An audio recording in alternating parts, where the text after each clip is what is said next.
Astaghfirullah. Bismillahirrahmanirrahim.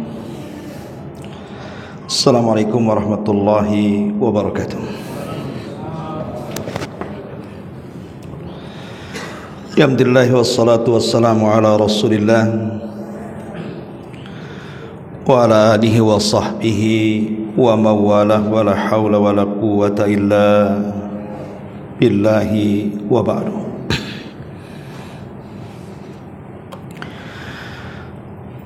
Alhamdulillah, segala puja dan puji hanya milik Allah subhanahu wa ta'ala. Salat dan juga salam kita hadiahkan kepada Rasul kita Nabi besar Muhammad sallallahu alaihi wa ala alihi wasallam. Ma'asyiral muslimin wal muslimat rahimakumullah. Biasa kita mengkaji tafsir,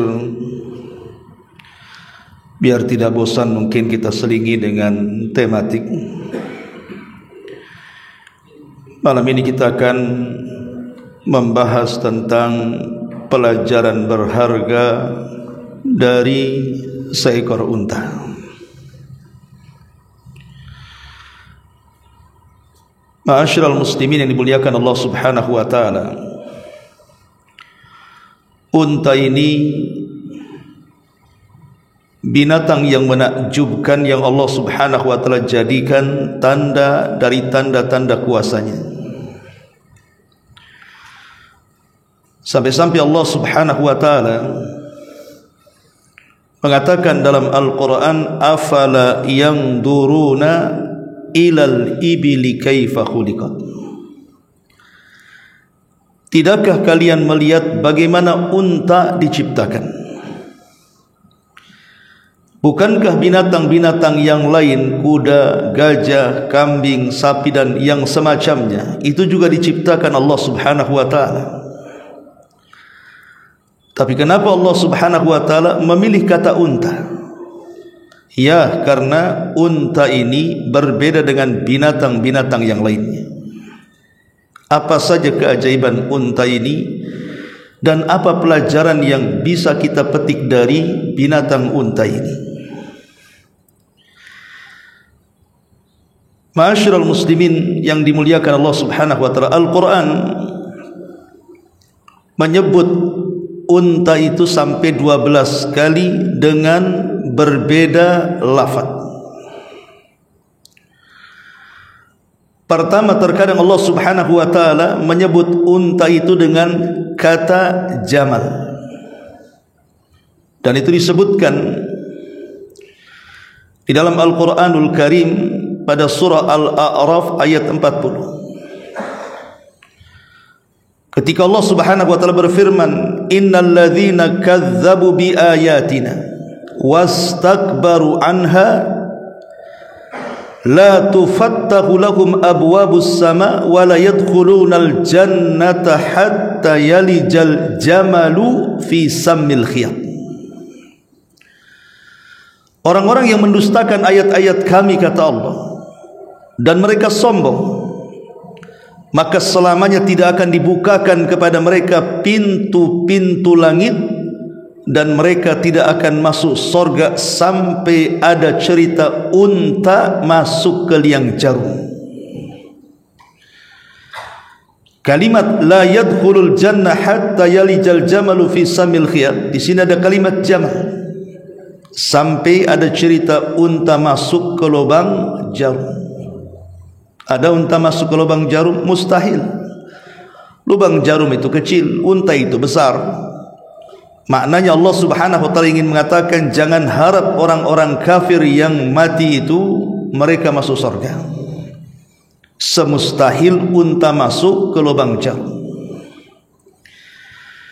Kemudian yang kedua, Allah subhanahu wa ta'ala menyebut unta itu dengan kalimat al-ibil, sebagaimana ayat yang tadi saya sudah baca, Al-Ghasiyah ayat 17, afala yanzuruna ilal ibili kaifa khuliqat.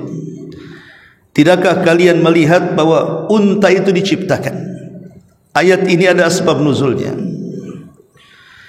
Jadi ketika orang-orang kafir mengingkari adanya kenikmatan-kenikmatan sorga, ketika Allah Subhanahu wa taala mengatakan sururum marfu'ah, dipan-dipan yang ditinggikan, mereka mengatakan macam mana dipan yang tinggi itu kita bisa naik di atas, katanya. Ini Muhammad ini ngarang-ngarang saja. Maka Allah Subhanahu wa taala mengatakan afala yanzuruna ilal ibili kaifa khuliqat. Tidakkah kau lihat unta itu diciptakan? Karena unta itu kalau kita naik, seseorang naik unta itu kan tinggi, kita ini pendek. Kalau tidak pakai tangga susah. Tapi unta itu binatang yang kalau ada orang naik di atasnya pasti dia akan duduk. Kemudian orangnya naik, kemudian dia bangkit. Begitu gaya unta ketika seseorang hendak menungganginya, dia duduk dulu. Kemudian baru setelah penunggangnya naik di atas unta, kemudian dia berdiri. Maksudnya apa? Kalau unta saja, ketika seseorang naik di atasnya, dia duduk dulu, kemudian orangnya naik dengan mudah, baru berdiri, maka kasur-kasur dipan-dipan di sorga juga demikian. Tidak perlu kita naik dipannya yang merendah, kemudian kita naik tidur, kemudian dia naik lagi. Bagi Allah Subhanahu wa taala itu mudah. Intinya di sini Allah Subhanahu wa taala menyebutkan dengan kalimat al-ibil.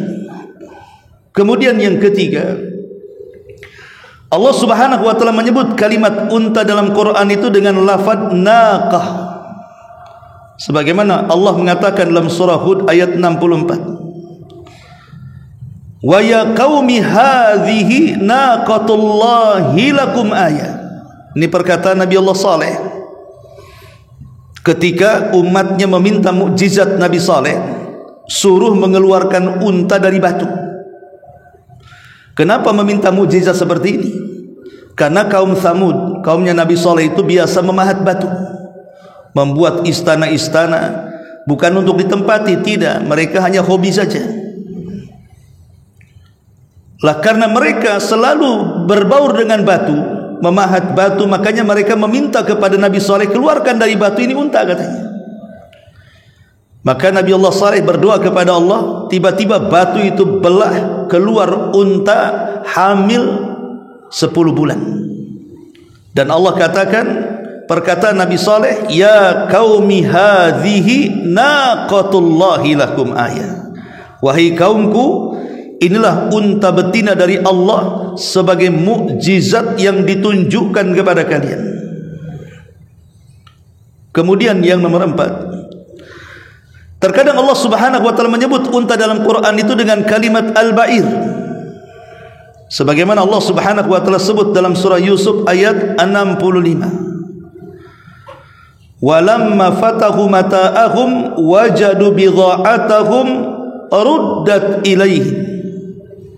Qalu ya qaum, qalu ya abana, ma nabghi hadhihi bidha'atuna ruddat ilaina. Wa namiru ahlana wa nahfadhu akhana wa nazdadu kaila ba'irin dzalika kailun yasir. Dan tatkala mereka membuka barang-barangnya, mereka menemukan kembali barang-barang penukaran mereka, dikembalikan kepada mereka. Mereka berkata, wahai ayah kami, apalagi yang kita inginkan? Ini barang-barang kita dikembalikan kepada kita, dan kita akan dapat memberi makan keluarga kita, dan kita akan memelihara saudara kita, dan kita akan mendapat tambahan jatah gandum seberat beban unta. Itu sesuatu hal yang mudah bagi Raja Mesir. Ini kisah Nabi Yusuf. Jadi ketika Nabi Yusuf alaihi salatu wassalam didatangi oleh saudara-saudaranya dari Palestina, karena ketika itu Palestina terjadi paceklik, Mesir sedang banyak gandum, maka ditukar dengan barang-barang yang berharga. Ketika mereka datang, saudara kandung Nabi Yusuf bin Yamin tidak ikut. Makanya kemudian dipancing supaya saudaranya datang. Dengan cara apa? Dikembalikan barang-barang itu supaya mereka datang lagi membawa saudaranya. Tapi intinya adalah di sini lafadznya ada kalimat kaila ba'ir, seberat unta. Allah membahasakan unta itu dengan ba'ir. Kemudian yang nomor 5, Allah Subhanahu wa taala membahasakan unta itu dengan isyar. Sebagaimana Allah Subhanahu wa taala berfirman dalam surah At-Takwir ayat 4, wa idzal isyaru uttilat. Dan apabila unta-unta yang bunting ditinggalkan. Apa maknanya? Ayat ini menceritakan tentang hari kiamat. Seolah-olah unta itu di zaman nanti dekat-dekat hari kiamat itu barang berharga, barang yang sangat berharga. Tapi saat kiamat barang berharga pun tidak akan dipedulikan, karena mereka akan masing-masing menyelamatkan diri-diri mereka sendiri. Karena ngerinya hari itu sampai barang-barang yang berharga pun dibiarkan saja. Lihatlah ketika kita melihat kondisi gempa. Ketika terjadi gempa, ingatkah orang barang-barang dalam rumah? Tidak, yang ingat dia cepat keluar supaya tidak mati. Itu kondisi gempa, bukan kiamat loh ya. Macam mana orang yang kiamat begitu ya? Gempa saja terkadang kita sudah tidak ingat kita punya barang antik, barang mewah, barang berharga, uang dan yang semacamnya. Yang penting dia kabur dari rumahnya selamat. Kemudian yang nomor 6, terkadang Allah Subhanahu wa taala membahasakan unta itu dengan kalimat dhamir.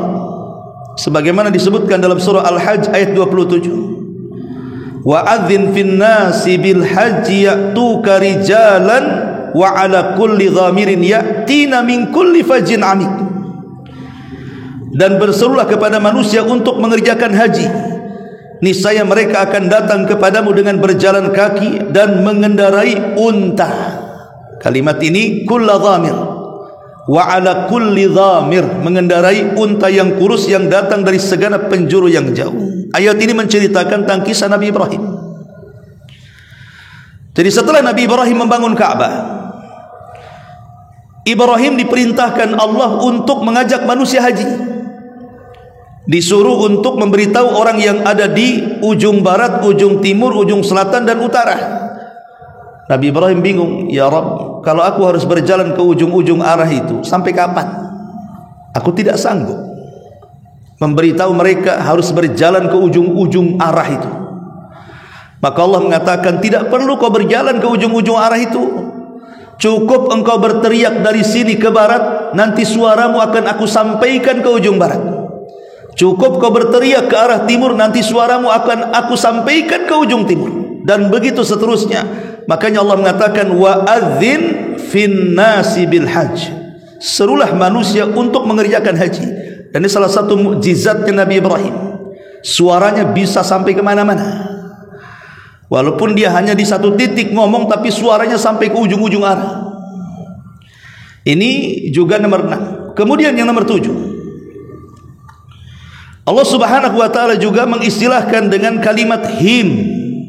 Sebagaimana dalam surah Al-Waqi ayat 55. Fasharibuna syurbal him. Maka kamu melihat seperti unta yang sangat haus ketika minum. Ini ketika menggambarkan siksaan neraka. Bagaimana hausnya mereka sementara tidak ada minuman kecuali hamiman wa ghassaqa. Hamim itu air yang sangat panas dan mendidih, sementara ghassak itu artinya nanah-nanah, darah-darah dan muntah penduduk neraka.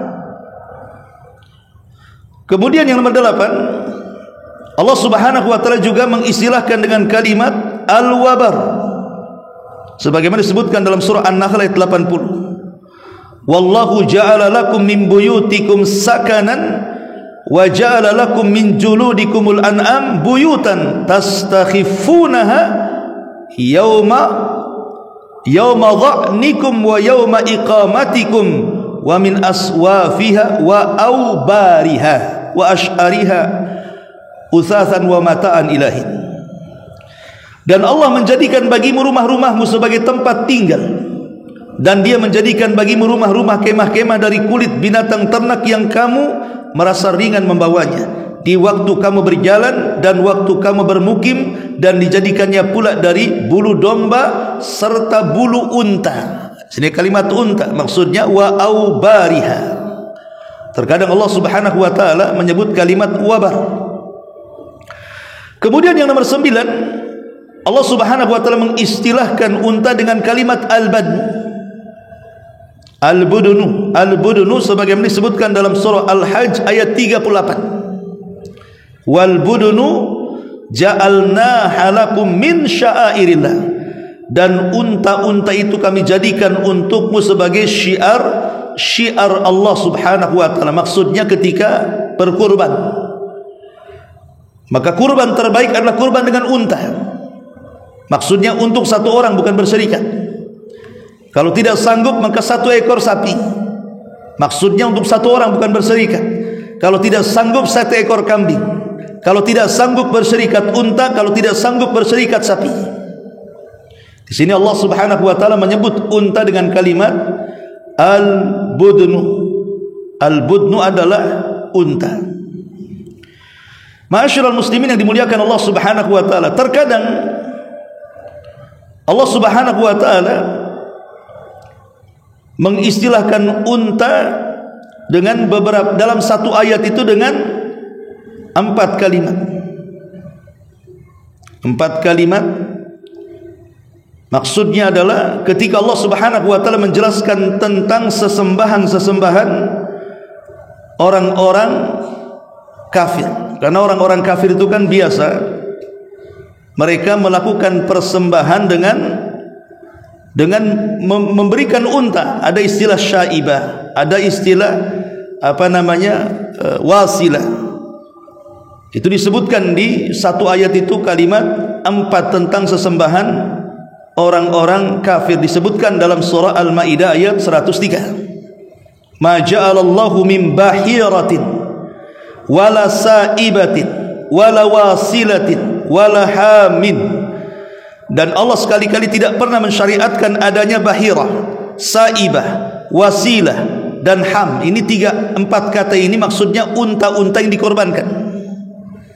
Inilah diantara 12 kata dalam Al-Quran tentang lafaz unta. Apa sih faedahnya? Kenapa satu binatang banyak nama? Para ulama mengatakan bahwa ketika satu binatang banyak nama itu sama dengan surah Al-Fatihah. Surah Al-Fatihah itu banyak nama tuh. Ada Al-Fatihah, ada surah Asy-Syifa, ada surah Ummul Quran, ada disebut Ummul Qura, macam-macam. Ulama mengistilahkan surah Al-Fatihah sampai belasan nama. Kenapa satu surat banyak nama coba? Atau umpamanya hari kiamat. Hari kiamat itu sampai disebutkan oleh Imam Ghazali 82 nama untuk satu peristiwa yang disebut dengan hari kiamat. Para ulama mengatakan ketika satu peristiwa memiliki banyak nama, atau satu surat memiliki banyak nama, atau satu binatang memiliki banyak nama, menunjukkan bahwa ini bukan peristiwa biasa kiamat. Surah Al-Fatihah itu bukan surat biasa. Unta ini bukan binatang biasa. Makanya sampai diulang-ulang maknanya dengan berbeda lafaz, menunjukkan unta ini bukan binatang biasa, tapi binatang yang luar biasa, memiliki keagungan di sisi Allah Subhanahu wa taala. Itu faedahnya. Baik, ma'asyiral muslimin yang dimuliakan Allah Subhanahu wa taala, kita akan membahas tentang unta menurut hadis-hadis Nabi sallallahu alaihi wasallam. Di sini akan banyak pelajaran yang kita akan petik dari binatang unta ini. Pertama, Nabi sallallahu alaihi wasallam mengatakan dalam hadis yang dikeluarkan Imam Hakim, kata Nabi sallallahu alaihi wasallam, innal mu'mina kal jamalil anfi haitsu maqida inqad. Kata Nabi SAW, sesungguhnya seorang mukmin itu seperti unta. Rasul mengatakan sesungguhnya seorang mukmin itu seperti unta. Maksudnya apa? Yang ditusuk hidungnya, kemanapun unta itu dituntun maka dia akan patuh kepada pemiliknya. Ma'asyiral muslimin yang dimuliakan Allah Subhanahu wa taala, para ulama hadis ketika memberikan catatan kepada hadis ini, apa maksudnya? Seorang mukmin seperti unta yang ditusuk hidungnya sehingga bisa dibawa ke sana kemari dan unta tidak akan melawan, nurut saja. Bahwa seorang mukmin itu dengan perintah Allah dan Rasulnya, maka mereka tidak akan membangkangnya. Dan kata-kata seorang mukmin apabila Allah Subhanahu wa taala memerintahkan sesuatu ataukah Rasulnya, kata kunci mereka hanya mengatakan sami'na wa ata'na. Kami mendengar dan kami taat. Makanya Allah Subhanahu wa taala mengatakan innama qaulul mu'minin idza du'u ila Allahi wa rasulihi liyahkuma bainahum an yaqulu sami'na wa ata'na. Perkataan seorang mukmin itu apabila diseru oleh Allah dan Rasulnya untuk berhukum kepada sebuah hukum, maka mereka akan mengatakan kami dengar dan kami taat. Di sini pelajarannya seorang mukmin seperti unta itu, karena seorang mukmin tidak pernah melawan Allah dan Rasulnya. Apa yang dikatakan Allah, kalau itu perintah laksanakan. Apa yang dikatakan Allah kata itu larangan, ditinggalkan. Wa ma atakumur rasulu fakhudhu wa ma nahakum anhu fantahu. Ini yang pertama. Yang kedua, hadis Nabi SAW yang dikeluarkan dari Imam Al-Bukhari dalam nomor hadis 6498, innaman nasu kal ibilil mi'ati la takadu tajidu fiha raha. Sesungguhnya manusia itu seperti unta yang jumlahnya 100. Hampir-hampir kamu tidak mendapatkan padanya unta yang cocok yang kau tunggangi. Apa maksudnya hadis ini? Hadis ini sebagian para ulama, ada yang beberapa ulama mentakwilkan. Pertama, maksudnya bahwa kebanyakan manusia itu tidak baik dan hanya sedikit manusia yang baik. Seperti di sini Rasul mengatakan sesungguhnya manusia seperti unta yang jumlahnya 100. Hampir-hampir dari 100 unta ini tidak ada yang cocok untuk ditunggangi. Seolah-olah Rasul ingin mengatakan kebanyakan manusia ini jahat, hanya sedikit manusia yang baik. Jadi kalau kita ini punya teman-teman, boleh jadi 100, 200, 300 orang gitu ya. Mungkin dari sekian banyak teman kita itu yang baik kepada kita itu tidak banyak. Mungkin mereka senyum itu hanya lipstik saja, hanya pencitraan saja, seolah-olah baik dengan kita. Di belakang nikam kita pula dia. Atau kata para ulama, maksudnya hadis ini bicara tentang nasab. Apalagi di akhir zaman, kebanyakan nasab orang itu tidak jelas. Makanya banyak orang-orang yang kemudian hamil di luar nikah, atau terkadang mungkin suaminya mentalak berkali-kali padahal sudah tidak boleh hubungan, akhirnya hubungan hamil pula dia ya. Artinya betul-betul yang nasabnya jelas dari bapak ibu yang soleh dan solehah itu sedikit sekali. Ada juga yang mentakwil seperti itu. Yang ketiga, bicara tentang zuhud. Jadi orang yang zuhud di dunia itu sedikit sekali. Kebanyakan orang itu serakah dengan dunia. Makna zuhud itu artinya meletakkan kekayaan sampai di tangan saja, tidak sampai ke hati. Jadi kalau datang harta cukup di tangan, kalau pergi harta ya berpindah tangan gitu saja. Tetapi orang-orang yang rakus dunia, maka dia akan meletakkan kekayaan dalam hatinya. Ketika datang harta, maka hatinya sangat bahagia luar biasa.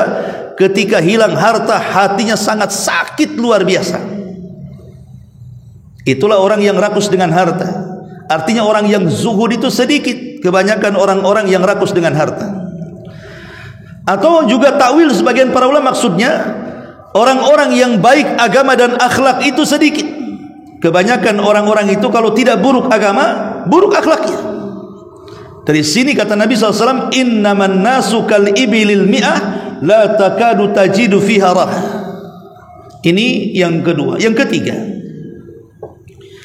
hadis Nabi SAW yang dikeluarkan Imam Ahmad dari Abdullah ibn Ja'far radhiyallahu an, dia mengatakan ardafani Rasulullah sallallahu alaihi wasallam khalfahu dzata yaum. Satu hari, kata Abdullah ibn Ja'far, aku pernah dibonceng di belakang Nabi. Kemudian fadakhala haitan minal ansar, maka aku masuk dengan Rasul itu ke salah satu kebun dari kebun-kebun Ansar. Dan ini menunjukkan apa? Tawaduknya Rasul, mau membonceng sahabatnya. Dan yang ditunggangi oleh Nabi SAW adalah himar. Himar itu keledai, dan keledai itu adalah kendaraan yang paling hina, artinya untuk orang-orang yang miskin biasanya. Padahal Nabi SAW punya unta loh ya, Rasul juga punya kuda. Tapi kenapa Nabi SAW menggunakan himar, keledai? Karena itulah kendaraan Rasul sehari-hari. Jadi kalau sehari-hari menggunakan keledai, kalau kuda ini untuk perang, kalau unta ini untuk jarak jauh gitu. Seolah-olah Nabi SAW ingin mengajarkan kepada para pemimpin kita ini agar menonjolkan kehidupan sederhana. Kehidupan sederhana, tampakkan kehidupan yang sederhana. Jangan menyakiti hati rakyat. Seperti yang sekarang kejadian ribut di mana-mana itu, salah satu kritiknya adalah karena apa? Para pejabat ini hidupnya hedon. Mereka kalau ngeplok ataupun mungkin buat siaran live di YouTube ataupun membuat semacam channel-channel itu, yang ditampakkan kekayaannya saja, rumahnya, mobilnya, kekayaannya, jalan ke sana, jalan kemari, kuliner dan begitu seterusnya. Tidak tahu rakyat ini susah. Maka Nabi SAW mengajarkan tawadhu di sini, kesederhanaan. Harusnya sebagai pejabat pemimpinnya lihat Rasul SAW. Dari sini kenapa para pejabat seperti itu jangan-jangan kurangnya mereka qudwah, mencontoh nabinya. Padahal mereka sebagiannya muslim, bahkan sebagian besar muslim.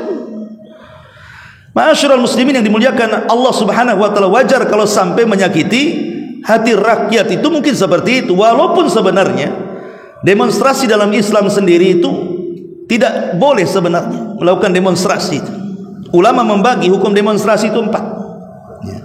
Pertama, kalau seandainya yang demonstrasi itu maksudnya orang-orang ahli, para ulama, pakar-pakar negara gitu, yang bisa memberikan kritik dan saran untuk kemajuan bangsa, tidak ada masalah. Karena pasti para ulama, orang-orang cerdas, orang-orang ahli itu memberikan masukan pasti terbaik kepada pemerintah. Yang kedua, rata semuanya, mau ulamanya, mau orang awamnya, macam-macam ya, dengan cara silmi, damai. Dengan cara silmi maksudnya tidak ada kerusuhan dan begitu seterusnya. Tapi yang kedua juga mustahil. Kenapa? Sebab biasanya orang demonstrasi itu awalnya damai. Awalnya damai. Mungkin korlapnya ngomong kan gitu, jangan rusuh. Nanti sudah mulai malam ini, kalau sudah rusuh, siapa yang bisa mengendalikan manusia melakukan anarkisme? Maka demo yang seperti ini merugikan negara, merusak fasilitas umum dan macam-macam. La ilaha illallah. Mereka tidak tahu bahwa fasilitas umum itu diambil dari uang kita juga, dirusak oleh kita juga. Kemudian yang ketiga, ini tidak boleh yang seperti ini ya. Kemudian yang ketiga, ada niat untuk melakukan pemberontakan, maka ini lebih parah hukumnya. Karena bagaimanapun Islam melarang tidak boleh memberontak kepada pemimpin yang sah. Imam Ahmad, di zaman Imam Ahmad sedang dipenjara. Separuh lebih kota Baghdad itu semua murid-murid Imam Ahmad. Kalau Imam Ahmad mau berontak kepada Khalifah Mu'tasim bisa saja. Tapi Khalifah, waktu itu Khalifah sangat kejam. Imam disiksa sampai dimasukkan penjara kan, sampai murid-muridnya datang ke penjara dan mengatakan, ya Imam, perintahkan kami akan berontak. Apa kata Imam Ahmad? La ad-dima'ud dima. Jangan, ini urusan darah. Ini urusan darah. Kalau kalian berontak pasti ada orang mati. Tidak memberontak demonstrasi saja banyak orang mati, apalagi melakukan pemberontakan ya. Itu walaupun hanya sekedar demo tidak boleh. Apalagi yang keempat, lebih haram lagi kalau sampai kemudian betul-betul memegang senjata. Ini sudah tidak boleh lagi. Ma'asyiral muslimin yang dimuliakan Allah Subhanahu wa taala, intinya bahwa Nabi SAW mengajarkan di sini khususnya para pejabat, para pemimpin, kesederhanaan. Kalian boleh kaya tapi jangan ditampakkan. Kaya tidak ada yang melarang, Allah juga tidak melarang kalian kaya. Tetapi jangan sampai kekayaan melalaikan akhirat dan meninggalkan dunia. Mengejar dunia. Kemudian kata sahabat Abdullah ibn Ja'far ini, dia mengatakan, ketika Nabi SAW sedang berjalan-jalan di kebun-kebun, tiba-tiba berpapasan dengan unta. Unta ini mengejar Nabi. Dikejarnya Nabi sama unta itu. Nabi di atas keledai bersama Abdullah ibn Ja'far. Tiba-tiba unta itu lebih dulu larinya, kemudian menghadang Rasul. Setelah dihadang, tiba-tiba yabruk unta ini sujud dan duduk. Nabi SAW terdiam, kemudian turun dari keledainya, kemudian mendekati unta. Rupanya unta ini menangis. Kemudian famasaha, maka Rasul pun kemudian mengusap air mata daripada unta di pipinya itu. Kemudian entah ya apa yang diucapkan dengan unta itu. Tiba-tiba Nabi SAW berteriak, "Man sahib hadal jamal?" Siapa pemilik unta ini, katanya. Faja'a fatan minal ansar, datang anak muda dari Ansar dan mengatakan, "Itu punya saya wahai Rasul." Kata Nabi SAW, "Kemari kamu." Kemudian Rasul menasihati, "Afala tattaqillah fi bahimatil lati malakakallahu iyyak?" Tidakkah kau bertakwa kepada Allah Subhanahu wa taala, untamu sudah Allah kuasakan kepadamu. Annaka tuji'uhu wa tut'ibu. Engkau berani menyiksa binatang ini, engkau hanya menggunakan untuk bekerja, tapi engkau tidak pernah mengenyangkan dan tidak pernah memberikan kesejahteraan kepada unta ini. Rasul marah kepada pemilik unta ini.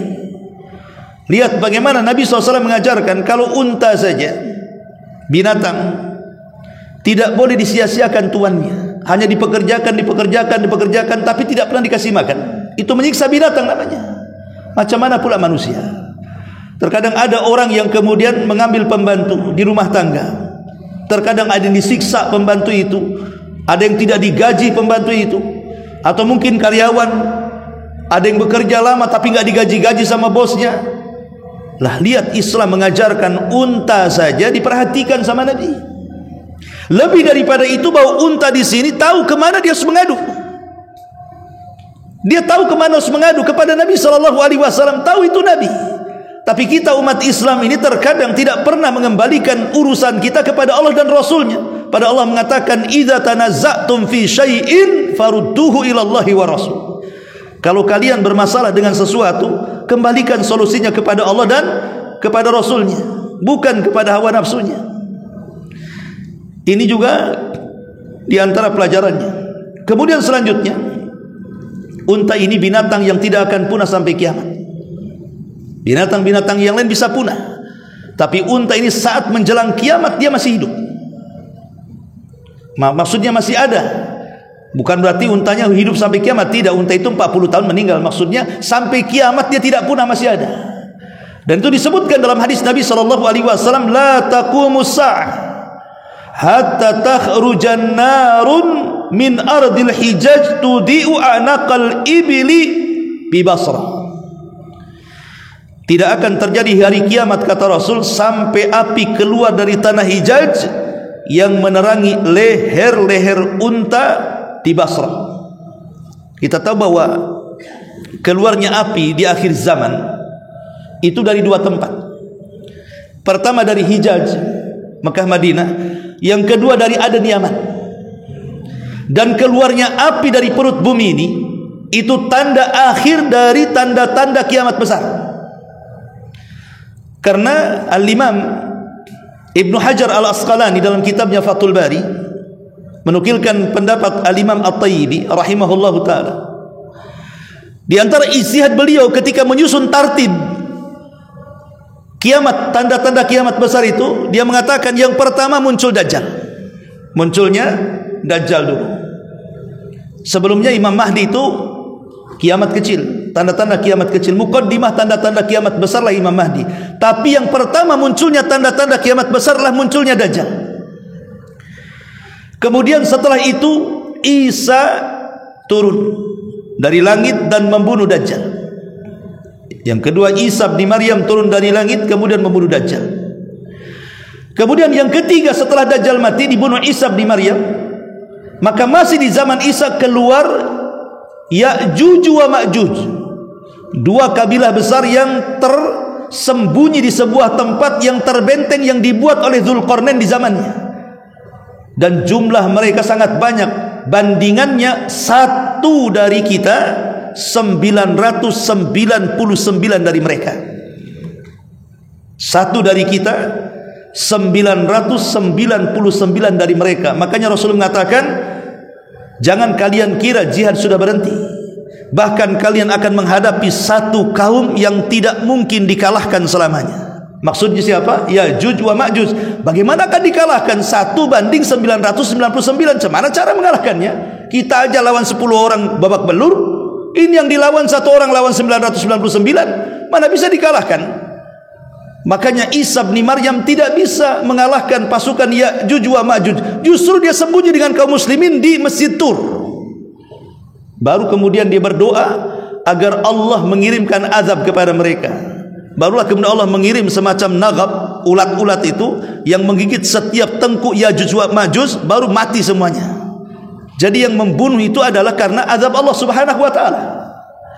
Baru setelah Ya'juj dan Ma'juj, baru muncul dukhan, asap tebal di langit.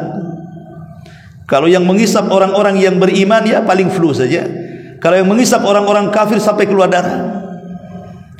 Kemudian setelah itu baru matahari terbit dari arah barat saat manusia tidur. Kemudian orang-orang yang beriman biasa subuh bangun, kemudian sholat subuh. Orang-orang kafir, orang munafik, mereka tidak bangun sampai terbit matahari, tapi tak nampak mataharinya. Ditunggu sampai zuhur, tak nampak pula mataharinya. Ditunggu sampai asar, tak nampak pula mataharinya. Ketika di waktu matahari tenggelam, malah muncul dari arah barat. Selama 3 hari berturut-turut. Ketika itu tidak bermanfaat iman kita sama sekali. Sekalipun orang kafir masuk Islam tidak akan diterima. Sekalipun orang musyrik membuang berhalanya tidak akan diterima. Kenapa? Karena 2 waktu yang taubat tidak mungkin diterima. Saat nyawa di kerongkongan dan saat matahari terbit dari arah barat. Kemudian setelah itu muncul binatang yang keluar dari perut bumi yang disebut dengan dabatun minal ard. Bisa bicara. Tugasnya menstempel. Kalau orang mukmin distempel, keluar cahaya di mukanya. Kalau orang kafir distempel, jadi hitam gosong. Sehingga orang bisa dibedakan mana mukmin, mana kafir. Dilihat dari wajahnya saja. Dan ketika itu bahasa kafir mukmin menjadi biasa. Orang dikatakan kafir tidak tersinggung. Mau kemana Fir? Mau ke sawah Min? Nah, biasa, tidak ada masalah ya. Sampai orang lupa dengan namanya, karena hanya melihat wajahnya saja orang tahu ini mukmin, di kafir. Ini sudah tanda-tanda ke-6. Baru tanda ke-7, ke-8, ke-9 ini gempa. Tanda ke-7 gempa dari arah timur, gempa ke-8 dari arah barat. Tanda ke-9 gempa di Jazirah Arab. Dan yang terakhir inilah api yang keluar dari perut Hijaz dan perut Aden, perut bumi Aden, yang menggiring manusia menuju Syam. Disitulah tempat kiamat dibangkitkan. Lah saat itu Rasul mengatakan apa? Tidak tegak hari kiamat sampai api keluar dari tanah Hijaz yang menerangi leher-leher unta. Berarti unta itu hidup sampai alamat kiamat yang terakhir. Dan ini salah satu keistimewaan. Bahkan saat manusia digiring oleh api, api itu tidak akan membakar orang, dia hanya menggiring saja. Api itu kalau kena bangunan membakar, kalau kena pohon membakar, kena apa saja dibakarnya. Tapi kalau kena orang nggak akan membakar, dia hanya giring saja. Manusia berhenti, apinya berhenti. Manusia jalan, apinya jalan. Sampai semua manusia berkumpul di Syam. Makanya disebut Syam itu Ardul Mahsyar. Dia bumi dikumpulkannya manusia. Lah Nabi SAW mengatakan dalam sebuah hadis, kata Nabi SAW an Abi Hurairah an Nabi SAW, yuhsyarun nas ala 3 tara'iq, ragibina rahibina wa 2 ala ba'ir wa 3 ala ba'ir wa arba'atun ala ba'ir wa 10 ala ba'ir. Wa yuhsyaru baqiyatuhumun nar tukilu ma'ahum haitsu qalu tabitu ma'ahum haitsu batu wa tusbihu ma'ahum haitsu asbahu wa tumsi ma'ahum haitsu amsaw. Manusia semuanya akan dikumpulkan dalam 3 keadaan saat digiring oleh api ke Syam itu. Manusia akan dikumpulkan dalam 3 keadaan. Ada yang berharap, senang, gembira, ada yang takut, dan ada yang sangat tegang. Ada 2 orang ketika berlari atau berjalan menghindari api itu. Ada 2 orang yang menunggangi 1 unta, ada 3 orang menunggangi 1 unta, ada 10 orang menunggangi 1 unta secara bergiliran. Dan sisanya digiring oleh api. Api itu menyertai mereka baik siang hari ataupun malam hari, dan mereka terus digiring sampai ke tempat berkumpulnya. Dari sini, dari 2 hadis menunjukkan unta ini akan hidup sampai tanda terakhir dari tanda-tanda kiamat besar. Ma'asyiral muslimin wal muslimat rahimani wa rahimakumullah. Kemudian juga hadis Nabi yang dikeluarkan atau disepakati Bukhari Muslim. Kata Nabi SAW, al-fakhru wal khuyala fi ashabil ibili was sakinatu wal waqaru fi ahlil ghanami. Kata Rasul, kesombongan dan juga kebanggaan itu dimiliki oleh para peternak unta, tetapi orang-orang yang tenang, orang-orang yang bahagia itu terdapat pada para peternak kambing. Apa maksudnya hadis ini? Kita tahu bahwa tidak ada satupun Nabi yang berternak unta, tetapi hampir semua Nabi itu berternak kambing. Bahkan tidak ada satupun Nabi kecuali pernah menggembala kambing. Termasuk Nabi. Dia menggembala kambing bertahun-tahun, belasan tahun malah. Menjadi penggembala kambing hanya mengambil upah ringan dari orang-orang kaya Mekah. Apa fungsinya coba? Kenapa Nabi SAW kemudian diarahkan oleh Allah menjadi penggembala kambing? Ulama sejarah mengatakan, min riayatil ghanami ila riayatil umami. Berawal dari memimpin kambing, berakhir dengan memimpin umat.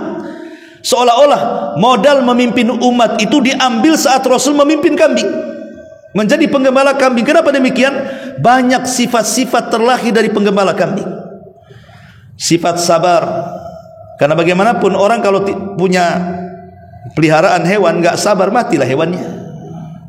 Kasih sayang, tentu hewan itu sakit diobati. Kasih sayang muncul. Keberanian, bukankah lawan kambing serigala terpaksa harus melawan serigala untuk melindungi kambing-kambingnya.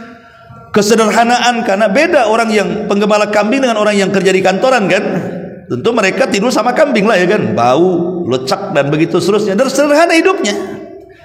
Makanya Rasulullah SAW mendapatkan akhlak yang baik itu saat menjadi penggembala kambing.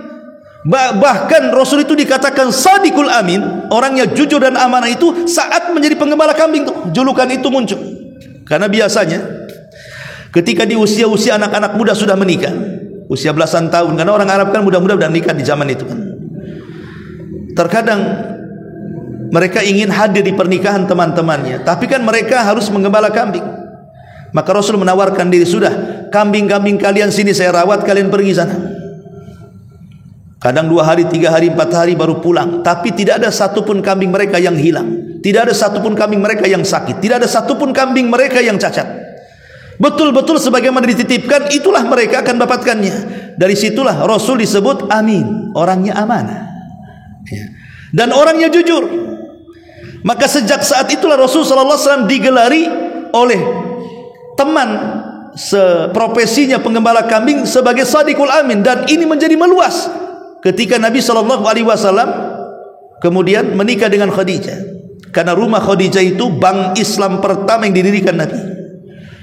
Bank syariah pertama yang didirikan Nabi itulah rumah Khadijah. Kenapa? Karena orang-orang jahiliyah ini kalau mereka dagang ke Yaman atau ke Syam, tak mungkin mereka bawa uang, nanti dirampok di jalan. Kalaupun diletakkan di rumah, tidak mungkin juga nanti dibobol maling. Makanya mereka selama perjalanan berbulan-bulan untuk safar dagang itu, harta mereka dititipkan di rumah Khadijah, dititipkan di rumah Nabi. Ketika mereka datang, mereka minta lagi, dan tidak ada satupun uang yang berkurang. Mereka akan mengembalikannya. Sejak itulah Rasul disebut Sadiqul Amin. Tapi sekarang kalau antum dititip uang 10 juta, waktunya diambil, afwan kepake ya, nantilah saya bayar lagi, aduh pinjam dululah, macam-macam ya. Apalagi dititipkan ucapan bertambah Ribanya kalau ucapan itu. Nitip pesan itu yang satu kalimat jadi 1000 kalimat. Ma'asyiral muslimin yang dimuliakan Allah Azza wa Jalla. Jadi intinya bahwa penggembala kambing ini melahirkan akhlak baik. Beda dengan penggembala unta seperti Umar. Umar bin Khattab itu sejak kecil itu menggembala unta. Bahkan ayahnya Khattab itu lebih sayang kepada untanya dibandingkan kepada Umarnya. Bayangkan coba. Kurang ajarnya bapaknya Umar itu, Khattab ini.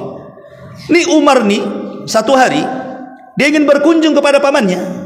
Kemudian dititipkan untanya kepada kawannya. Oh, dicari sama bapaknya Khattab itu. Setelah ketemu, kemudian dipukuli dan disuruh kembali untuk beternak unta, untuk menggembala unta. Kata Umar bin Khattab kepada ayahnya, wahai ayahku, apakah kau lebih sayang unta dibandingkan diriku, katanya. Ya, aku lebih sayang unta dibandingkan kamu, katanya. Subhanallah. Makanya kemudian Umar menjadi besar itu keras orangnya Umar itu. Dan dia baru lembut itu ketika masuk Islam. Baru dia lembut. Tapi ketika Islam saja nampak kerasnya terkadang muncul sewaktu-waktu. Contoh mamanya, kalau ada kasus dikit-dikit, ya Rasul izinkan aku kupenggal lehernya. Itu selalu kata-kata itu terulang dari Umar. Seperti ketika Abdullah ibn Ubay tokoh munafik ketahuan, maka Umar yang pertama datang kepada Rasul, Rasul izinkan aku kupenggal tu leher si Ubay itu. Ma'asyiral muslimin yang dimuliakan Allah Azza wa Jalla. Kemudian juga diantara hadis berikutnya, Nabi SAW mengatakan, sallu fi maradhibil ghanami wa la tusallu fi a'tanil ibili fa innahu khuliqat minasyayatin. Salatlah di kandang kambing, jangan salat di kandang unta, karena unta tercipta dari setan. Kenapa demikian? Kok kita boleh salat di kandang kambing? Karena kambing tidak akan mengusik kita, dia tidak akan cemburu. Tapi unta ini pecemburu. Kalau tempat yang biasa dia duduk di situ, kita duduk di situ, oh ditunjang kita. Jauh-jauh dia akan datang ngejar kita. Pokoknya tempat duduknya itu, tempat yang biasa istirahatnya, jangan diganggu. Makanya Rasul mengatakan jangan sholat di tempat peristirahatannya unta. Nanti kau ditunjang unta. Tapi silahkan kamu sholat di tempat mungkin pemain satu halaman ini memang suka kambing duduk-duduk di sini, nggak apa-apa di situ, karena kambing itu tidak punya sifat cemburu. Dia tidak akan ganggu. Tapi unta jangan harap. Alasannya kenapa demikian? Karena unta itu tercipta dari setan. Makanya kenapa orang makan daging kambing tidak batal wudunya, tapi orang makan daging unta sepakat batal wudunya. Kenapa alasannya? Karena diciptakan dari setan. Para ulama mengatakan, apa sih yang dimaksud unta diciptakan dari setan itu? Bukankah kita lihat unta lahiran juga dari ibu bapak untanya sama dengan binatang yang lain? Para ulama mengatakan ketika Rasul mengatakan inna khuliqat min syayatin, unta itu diciptakan dari setan, ada yang mengatakan maksudnya min jinsin khuliqat minhu syayatin. Maksudnya dari segi jenis. Awal penciptaannya kayak Adam itu dari tanah, tapi anak cucunya kan tidak dari tanah. Ya, setan, jin awalnya dari api, tapi kan anak turunan jin bukan dari api. Begitu juga unta itu awalnya bapak moyangnya unta, itu maksudnya diciptakan dari setan, tapi kemudian turunannya ya tidak. Ada yang mengatakan seperti itu. Ada yang mengatakan bahwa itu perkawinan daripada binatang bumi dengan binatang yang biasa dirawat manusia dengan binatang yang dirawat oleh jin, kawin, lahirlah unta katanya. Ada yang mengatakan seperti itu. Ada juga yang mengatakan bukan berarti unta dicipta dari setan, tidak, tapi unta ini memiliki tabiat setan, mudah marah, mudah emosi, cemburuan. Dan ini yang paling banyak dikuatkan para ulama. Karena ada satu hari seorang syekh bercerita, ini kejadian di Qasim sana di Arab Saudi. Jadi ada seseorang Badui, Arab Badui, ingin memerah susu unta. Unta betina ini tak mau, akhirnya diikat. Kemudian sampai tumbang, kemudian diperah susunya. Lah yang jantannya nampak dari jauh bahwa betinanya disakiti. Kemudian diperah susunya. Maka yang jantannya ini langsung mengejar si pemerah susu itu. Dikejar. Setelah kemudian dapat ditunjang sampai mati. Itulah bagaimana cemburunya unta. Kadang-kadang ada sisi positifnya kan. Unta saja istrinya diapa-apain cemburu. Kita manusia kadang-kadang istrinya dibonceng ojek ya biasa aja. Ya kan, biasa aja kan. Kayaknya biasa aja, istrinya kemana-mana ngumbar aurat, kadang-kadang jalan sama orang, kadang-kadang nggak ada cemburunya kita ini. Tapi unta bisa cemburu pula tuh coba. Ma'asyiral muslimin yang dimuliakan Allah Subhanahu wa taala, itulah diantaranya kenapa unta itu diciptakan dari setan. Ini juga diantara tabiat unta. Ma'asyiral muslimin yang dimuliakan Allah Subhanahu wa taala. Kemudian juga Nabi SAW mengistilahkan dalam hadis, khairu nisa'i raqibnal ibila. Sebaik-baik wanita di zaman itu adalah wanita yang mengendarai unta. Apa maksudnya? Para ulama mengatakan bukan berarti kemudian wanita yang naik unta jalan, enggak. Rasul SAW ingin mengatakan bahwa wanita-wanita salihah, wanita-wanita baik itu seperti unta, karena unta itu adalah binatang berharga. Makanya Rasul mengatakan la tasubul ibil, jangan kau cela unta, karena unta itu fungsinya dua, bisa membayar diat pembunuhan atau menjadi mahar. Lihat Rasul SAW ketika meminang Khadijah, berapa unta yang Rasul kasihkan? 40 unta diberikan Nabi untuk Khadijah. Kalau satu unta itu bisa membeli, kalau unta yang bagus, yang super gitu kan, itu bisa ratusan juta loh. Itu bisa membeli satu mobil Avanza kan begitu. Yang second lah kan itu. Itu kalau 40, anggaplah mobil Avanza second 40. Itu kan maharnya Nabi, belum lagi uang dinarnya. Menunjukkan apa? Satu-satunya manusia yang memuliakan perempuan dengan mahar yang sekian luar biasa, fantastis. Kalau antum nggak yakin, paling tinggi seperangkat alat sholat kan gitu. Kadang-kadang kurang pula sajadahnya tak ada. Ma'asyiral muslimin yang dimuliakan Allah Azza wa Jalla. Jadi bisa untuk bayar diat. Orang kalau membunuh kan qisas tuh. Tapi qisas ini syaratnya berat. Kenapa? Karena satu keluarga korban harus setuju. Pamannya keluarga korban 10. Ketika semuanya setuju qisas, maka qisas. Tapi 9 setuju qisas, 1 tidak setuju, tidak boleh qisas. Harus ada persetujuan semua keluarganya. Kalau 1 saja nggak setuju karena kasihan, maka nggak boleh qisas, diganti dengan diat, bayar 100 ekor unta kepada keluarga korban. Jadi unta itu bisa digunakan untuk diat. Ya. Ma'asyiral muslimin yang dimuliakan Allah Subhanahu wa taala. Jadi Nabi SAW ingin mengatakan sebaik-baik wanita yang mengendarai unta, maksudnya karena unta itu binatang berharga. Wanita ini berharga. Maka wanita-wanita yang baik itu wanita-wanita yang saleh, karena mereka wanita-wanita berharga, menjaga kehormatannya, kemaluannya dan begitu seterusnya. Kemudian Nabi SAW juga mengatakan, unta ini ikhwan, binatang yang tidak suka dengan kata-kata kotor. Tidak suka kalau ada orang maki-maki depan unta itu, unta tidak suka. Itu binatang ajaib unta itu. Unta ini suka dengan ucapan-ucapan yang baik. Kalau ucapannya jelek, unta itu tahu itu. Itulah gimana Allah menjadikan unta itu sebagai mukjizat kan, karena dia menyukai kalam orang yang baik dan tidak menyukai kalam orang yang tidak baik. Contoh, di zaman Nabi SAW itu punya budak namanya Anjasah, budak hitam, Anjasah. Tapi walaupun budak, dia jago syair, Anjasah ini. Ya. Jadi satu hari Anjasah ini ingin menyenangkan Nabi, maka dia merangkai syair, memuji-muji gitu. Tiba-tiba dari mana-mana unta datang ingin dengar. Bayangkan, dari mana-mana unta datang ingin dengar syairnya si Anjasah ini. Kata Nabi, lihat Anjasah, berhenti, nanti unta dari mana-mana datang, katanya. Kata Nabi. Bahkan satu hari disebutkan dalam Sahih Bukhari, Anjasah ini membawa salah satu istri Nabi SAW di rumah-rumahan unta tuh. Jadi kan dia pegang untanya. Kan kalau unta itu kan ada rumah-rumahan di atasnya tuh. Jadi salah satu istri Nabi itu berada di rumah-rumahan itu. Anjasah pegang pelananya sambil jalan.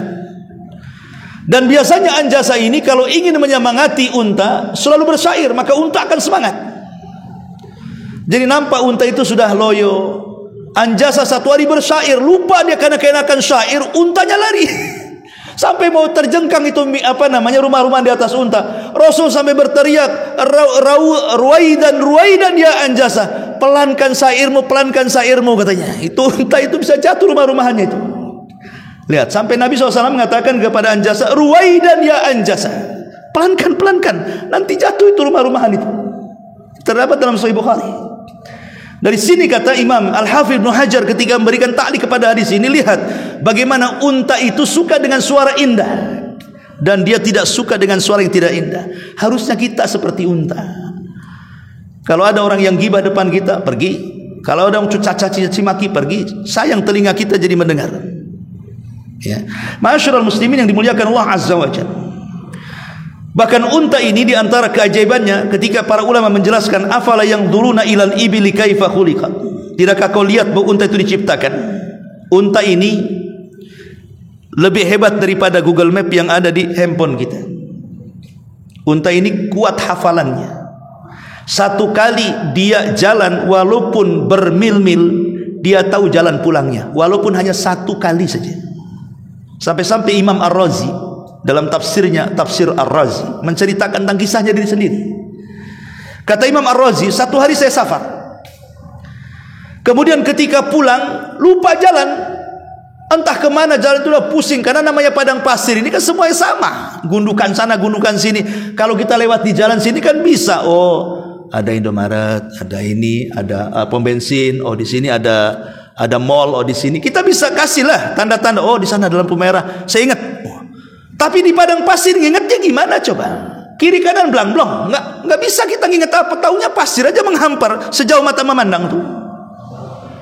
Tetapi akhirnya kemudian kata Ar-Razi, aku teringat dengan firman Allah surah Al-Ghasyiyah 17, afala yang duruna ilal ibili kaifa khuliqat. Langsung dia bismillahi tawakkaltu 'ala Allah, kemudian ikuti unta ini katanya. Jadi mereka satu rombongan itu ngikuti unta saja. Mereka di belakang, unta di depan. Subhanallah. Setelah satu hari penuh mereka berjalan, kata Imam Ar-Razi, akhirnya sampai pula ke kampung mereka. Bisa jadikan Google Map itu unta itu. Itu kan keajaiban, padahal di padang pasir itu kan. Kalau kaki kita nginjak padang pasir, datang angin kan ketutup lagi pasirnya. Kadang-kadang mana bekas tapak kaki kita jatuh di mana. Tetapi unta itu kuat hafalannya luar biasa. Kita saja juz amma dah hafal-hafal. Itulah kekuatan unta. Itu hebatnya unta. Satu bisa jadikan Google Map. Kemudian juga unta ini memang struktur badannya luar biasa. Telinga unta ini kan kadang-kadang bisa nutup, bisa terbuka tuh. Perhatikan tuh, telinga unta kan kecil, kadang nutup, kadang terbuka. Untuk apa coba? Supaya ketika musim debu, kan di sana kan selalu ada musim angin debu tuh, maka tidak akan kemasukan pasir. Bahkan matanya juga sama. Tahu debu itu akan datang walaupun kecil, mungkin kita tidak bisa melihatnya kecuali dengan alat gitu ya. Close-up, kecuali dengan alat yang memang bisa membesarkan. Tapi unta tahu itu debu akan melayang di matanya. Makanya sehebat apapun angin debu di padang pasir, tidak ada ceritanya ada unta kelilipan itu dada. Nah ini kan mukjizat. Kemudian yang ketiga, kaki unta itu, lututnya sejak lahir sudah kapalan. Antum tahu kapalan ya? Apa kapalan istilahnya? Kalau orang sering kerja kan biasanya keras gitu ya, kapal lah ya. Itu sejak lahir lutut unta itu sudah kapalan tuh. Untuk apa coba? Karena unta ini dia sanggup menahan panas padang pasir saat dia duduk. Duduknya kan dengan lutut dulu turunnya, kemudian debrak gitu ya. Tapi lutut unta itu sama kakinya itu kapalan dari kecil. Memang dibentuk sama Allah seperti itu. Kenapa? Untuk menahan panas. Namanya padang pasir kan panas. Kita saja kalau nggak pakai sandal terbakarlah itu kaki kita itu. Tapi kenapa lutut dan kaki unta tidak terbakar? Karena dibuat kapalan sejak kecil. Dan unta ini subhanallah, dia bisa mengubah cuaca dingin menjadi panas, cuaca panas menjadi dingin. Kenapa? Dengan lidahnya. Lihat bibir unta kan tebal tuh.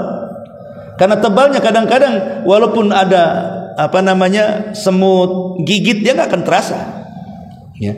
Tapi ada fungsi saringan. Kalau di musim dingin dia akan menghirup udara yang panas kemudian meletakkan di otaknya. Kalau musim panas dia akan menghirup udara dingin meletakkan di otaknya. Kalau kita kan kepala panas dingin kan tergantung dompet ya. Ada duit ya dingin, tidak ada duit panas ya. Pas gajian oke lah dingin. Udah akhir-akhir bulan tak gajian panas. Unta enggak gitu. Lah ini bagaimana unta ini bisa Luar biasa itu kan. Padahal hidup kadang-kadang di cuaca yang ekstrim. Di Timur Tengah ini kalau sudah dingin, dinginnya ngeri. Kalau sudah panas, panasnya ngeri di sana itu. Anda yang pernah umroh haji tahulah ya kan. Tapi bagaimana binatang ini bisa bertahan dan tidak sakit. Lebih hebat lagi kata para ulama, unta ini tidak ada yang bisa menandingi unta saat diletakkan beban di atas punuknya. Jadi kalau seandainya kita taruh beban untuk di bawah unta itu, maka unta itu biasanya akan deprak dulu, akan duduk dulu. Kemudian diletakkan barang banyak-banyak di atas unta, kemudian dia bangkit. Coba bayangkan binatang mana yang bisa diletakkan barang dalam kondisi duduk kemudian berdiri? Nggak ada. Gajah yang kuat sekalipun tidak akan mampu melakukan seperti itu. Apalagi kuda, ngamuk dia. Dan unta ini penyabar. Kalau seandainya over kapasitas nih, seandainya dia nggak bisa bangun karena over kapasitas, dia akan diam saja. Diam saja. Dia tidak akan meronta. Kalau mati-matilah kan begitu bahasanya ya. Itulah hebatnya unta. Kalau kuda atau yang lain tidak bisa. Kalau keberatan ngamuk dia. Lah ini salah satu bagaimana Allah Subhanahu wa taala menjadikan unta itu sebagai mukjizat yang luar biasa. Bahkan kalaupun di musim dingin dia tidak makan, tidak minum, dia bertahan 6 bulan. Kalau di musim panas bertahan 3 bulan. Coba kurung kambing sebulan jangan dimakan. Jangan kasih makan, kasih minum. Sebulan kambingan tuh. Mati enggak tuh? Mati. Ayam jangan dikasih makan seminggu, jadi bangkai dia. Tapi unta kalau di musim dingin bertahan 6 bulan, tak makan tak minum. Kalau di musim panas bertahannya 3 bulan. Kenapa? Karena kalau minum pun memang banyak unta itu, karena semua asupan makanan minuman diletakkan di funuknya. Itu sebagai asupan dia selama perjalanan. Kenapa Allah ciptakan ini binatang memang khusus di padang pasir? Karena di padang pasir nggak ada warung masalahnya. Ya, mau singgah di warung itu nggak ada ya. Terpaksalah Allah buat memang Allah Subhanahu wa taala di antara keajaiban unta Allah ciptakan seperti itu. Bahkan orang-orang yang kehausan, kalau mereka habis minum, mereka akan tusuk tuh unta, keluar airnya, diminum sama dia. Jadi bisa dijadikan tempat tampungan air. Ya. Ma'asyiral muslimin yang dimuliakan Allah Azza wa Jalla, belum lagi penciuman yang tajam. Unta ini bisa sampai 1 kilo 2 kilo, tahu tuh tuannya akan datang tuh. Dia sudah mengendus. Memang tajam sekali penciumannya. Kalau itu tuannya dia tahu maksudnya, dan akan nurut walaupun tuannya anak kecil. Anggaplah umpamanya tuannya itu mungkin umur 3 tahun baru bisa jalan. Kalau itu tahu tuannya, unta tidak akan nunjang. Tahu itu tuannya dan akan nurut sama walaupun anak usia 3-4 tahun. Dan itu tidak terjadi kepada binatang yang lain. Kalau bukan mukjizat apa namanya? Makanya Allah Subhanahu wa taala mengatakan, afala yanzuruna ilal ibili kaifa khuliqat. Nah, ini diantara mukjizat Allah Subhanahu wa taala kepada unta. Bahkan lebih daripada itu, kencingnya obat. Kencingnya unta obat. Di zaman Rasul ada orang-orang Uraniun datang kepada Rasul. Salah satu di antara orang yang di kabilah Uraniun ini sakit, dibawa menghadap Rasul supaya diobati. Kata Nabi SAW, tunggu. Kemudian Rasul mengambil kencing unta. Minumlah kata Rasul. Kemudian diminum, langsung sembuh. Kemudian orang-orang Uraniun pergi. Rupanya di tengah jalan kurang ajar orang-orang. Habis disembuhkan sama Nabi, nampak banyak unta, dibunuh penggembalanya, dirampok kemudian untanya. Kedengaran sama Nabi. Kata Nabi, orang itu tidak bersyukur katanya. Kalau begitu tangkap orang itu. Kemudian ditangkap. Kata Rasul, bagaimana cara dia membunuh penggembala itu? Oh, sebelum dibunuh dicongkel matanya. Kata Rasul, congkel semua matanya. Kemudian setelah itu apa? Oh, pukuli dulu semuanya. Setelah itu apa? Dibunuh. Baru sekarang dibunuh. Karena qisas itu harus sama dengan pembunuhannya. Lain kalau hukum-hukum hudud yang lainnya, umpamanya zina dirajam kan beda. Dirajam. Tapi kalau qisas itu harus persis dengan pembunuhannya. Kalau sebelum membunuh dicangkul juga dia. Begitulah hukum Islam untuk menerapkan keadilan. Intinya bahwa kencing unta jadi obat di sini kan. Bahkan daging unta itu adalah daging yang tidak mengandung sama sekali kolesterol. Jadi kalau sebanyak-banyaknya makan daging unta itu tidak akan darah tinggi. Coba daging sapi, daging kambing. Nah, unta ini luar biasa, gaji-gajinya obat. Ma'asyiral muslimin yang dimuliakan Allah Subhanahu wa taala, makanya di sini wajar kalau seandainya Allah Subhanahu wa taala bisa menjadikan unta ini sebagai tanda-tanda kuasanya, karena kencingnya saja bisa menjadi obat. Menurut penelitian yang saya baca, bisa mengobati kolesterol, kemudian penyakit gula, kemudian stroke. Nah, itu bisa minum air unta tuh. Nggak tahu di rumah masih ada nggak di kulkas tuh. Kalau umroh kan ada, masuk ke penangkaran unta itu bisa dijual sama orang Arab tuh. Dikasih macam botol-botol gini tuh, warna kuning semua tuh, baunya luar biasa. Ya. Ma'asyiral muslimin, kasih madu ya. Ya, bisalah kasih madu kata Pak Rasul. Taib, ini juga diantara kehebatan unta atau mukjizat unta. Dan yang terakhir, karena waktu juga, Nabi SAW mempermisalkan unta ini sebagai bentuk taqarrub ilallah, mendekatkan diri kepada Allah sedekat mungkin. Seperti Rasul menyebutkan dalam hari Jumat, kata Rasul, siapa yang awal-awal masuk di hari Jumat dan dapat saf pertama, maka seolah-olah dia menyembelih seekor unta dan disedekahkan. Kalau dia masuk kemudian dapat saf yang kedua, maka seolah-olah dia menyembelih seekor sapi dan disedekahkan. Kalau dia masuk dan dapat saf ketiga, seolah-olah dia menyembelih kambing dan disedekahkan. Kalau dia masuk dapat saf yang keempat, seolah-olah menyembelih seekor ayam dan disedekahkan. Kalau dia mendapatkan saf yang kelima, seolah-olah dia berkorban dengan telur ayam dan disedekahkan. Keenam, ketujuh, kedelapan, tai ayam semuanya. Ada lagi dapat. Ya, artinya pertama, kedua, ketiga, keempat, kelima saja dapat keistimewaan. Setelah itu nggak dapat apa-apa. Makanya di hari Jumat Rasul mempermisalkan unta ini saf pertama. Ya. Dan banyak lagi kisah-kisah karena sudah waktunya. Subhanallah bihamdika, asyhadu an la ilaha illa anta, astaghfiruka wa atubu ilaik. Allahu ta'ala alam. Assalamualaikum warahmatullahi wabarakatuh.